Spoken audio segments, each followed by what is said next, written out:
है। किसानों की इनकम में उछाल की बड़ी वजह मोटे अनाज की डिमांड बताई जा रही है। पहले जो अनाज सस्ता समझा जाता था अब सुपर फूड बन गया है। इसकी कीमतें भी तेजी से बढ़ रही हैं। बाजार में अच्छी मांग मिलने से किसानों की कमाई दोगुनी हो गई है। ये बदलाव सबको हैरान कर रहा है।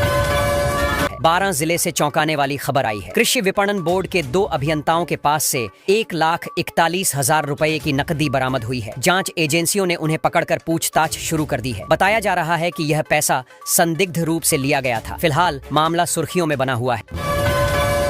अस्पताल की सीढ़ियों पर बिलख रहे मध्य प्रदेश के एक परिवार की मदद के लिए राजस्थान के एक एसडीएम देवदूत बनकर सामने आए। परिवार किसी मरीज को इलाज दिलाने आया था और काफी परेशान था। एसडीएम ने खुद आगे बढ़कर उनका सहारा दिया और मदद पहुंचाई। यह मानवता की एक मिसाल बन गई। राजस्थान हाईकोर्ट ने बड़ा फैसला सुनाया है। 2021 की सब इंस्पेक्टर भर्ती को रद्द कर दिया गया है। इस फैसले से 859 पदों पर रोक लग गई है। हजारों अभ्यर्थियों में निराशा फैल गई है। कोर्ट ने भर्ती प्रक्रिया में गड़बड़ी की ओर इशारा किया है। अब सरकार को नया रास्ता निकालना होगा। राजस्थान की राजनीति में भी हलचल मच गई। मंत्री मीणा और सांसद हनुमान बेनीवाल के बीच तीखी बहस हो गई। दोनों नेताओं ने एक दूसरे पर आरोप प्रत्यारोप लगाए। मामला इतना बढ़ा कि लोग दंग रह गए। ये टकराव अब राज्य की राजनीति में चर्चा का विषय बना हुआ है। जयपुर के बगरू में आज रोजगार मेला लगा है। यहाँ 50 निजी कंपनियां आई हैं जो युवाओं को कैंपस प्लेसमेंट का मौका दे रही हैं। अलग अलग क्षेत्रों की कंपनियां प्रतिभाओं को तलाशने के लिए इंटरव्यू ले रही है। बड़ी संख्या में छात्र युवा पहुंचे हैं। उम्मीद है कि कई को मौके पर जॉब ऑफर मिल जाएंगे। राजस्थान में एक बड़ा मामला सामने आया है, जहां डीआरडीओ में नौकरी का झांसा देकर लाखों की ठगी की गई। आरोपी लंबे समय से फरार चल रहा था, लेकिन अब पुलिस ने उसे पकड़ लिया है। बताया जा रहा है कि आरोपी ने फर्जी नियुक्ति पत्र दिखाकर लोगों से रकम वसूली थी। पुलिस अब पीड़ितों की संख्या भी पता कर रही है।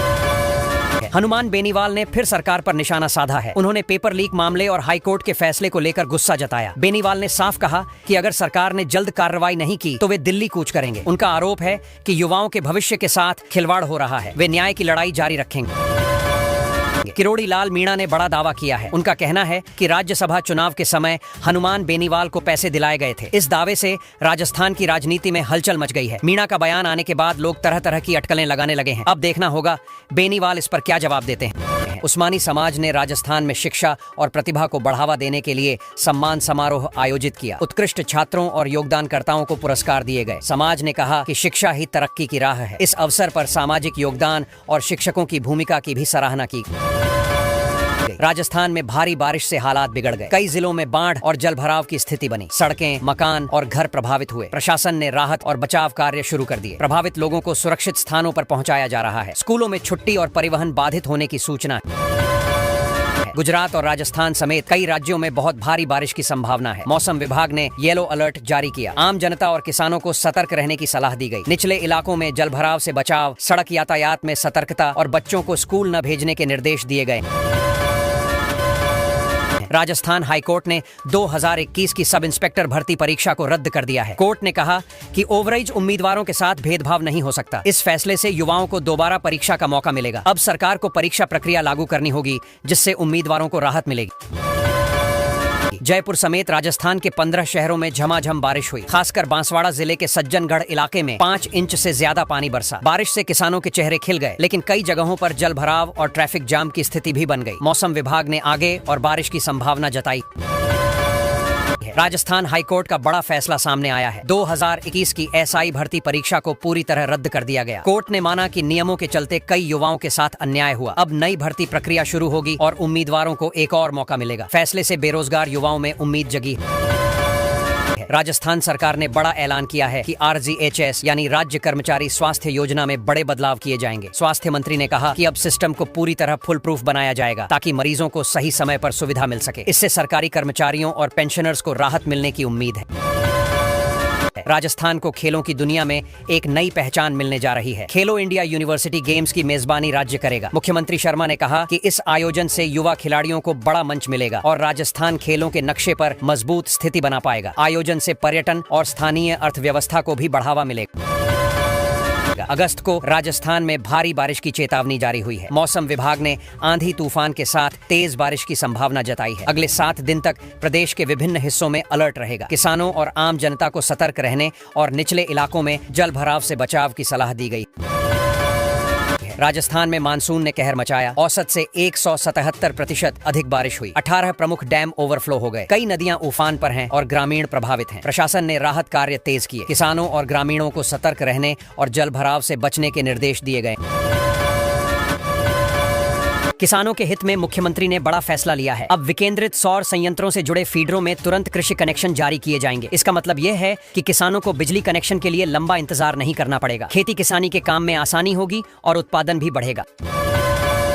धोखाधड़ी कर सोना खरीदने वाले 2 ठग पुलिस के हत्थे चढ़ गए हैं। दोनों आरोपियों ने नकली दस्तावेज और चालबाजियों से सोना खरीदा था। शिकायत के बाद पुलिस ने छानबीन की और सटीक जानकारी के आधार पर उन्हें गिरफ्तार कर लिया। फिलहाल पूछताछ में और भी बड़े खुलासे हो सकते हैं।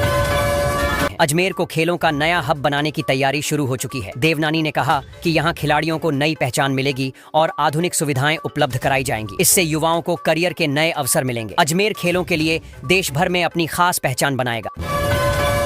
राजस्थान विधानसभा के मानसून सत्र में कई अहम विधेयक पेश किए जाने वाले हैं। इनमें जनहित से जुड़े मुद्दे और राज्य के विकास को लेकर महत्वपूर्ण प्रस्ताव शामिल होंगे। सत्र में विपक्ष और सरकार के बीच तीखी बहस भी देखने को मिल सकती है। जनता की निगाहें इस पर टिकी हुई हैं। मौसम विभाग ने चेतावनी जारी की है कि अगले 7 दिन तक 2 राज्यों में भारी बारिश होगी। कई जिलों में बाढ़ और जलभराव का खतरा बढ़ गया है। लोगों से सतर्क रहने की अपील की गई है। राहत बचाव दलों को अलर्ट पर रखा गया है ताकि आपात स्थिति में तुरंत मदद पहुंचाई जा सके। बाड़मेर में नशा तस्करों की 2 करोड़ 50 लाख की संपत्तियां जब्त की गई हैं। पुलिस और प्रशासन की कार्रवाई के बाद ये मामला चर्चा में है। कहा जा रहा है कि लगातार बढ़ रही नशे की तस्करी पर नकेल कसने के लिए यह कदम उठाया गया है। लोग इसे सरकार की सख्ती मान रहे हैं।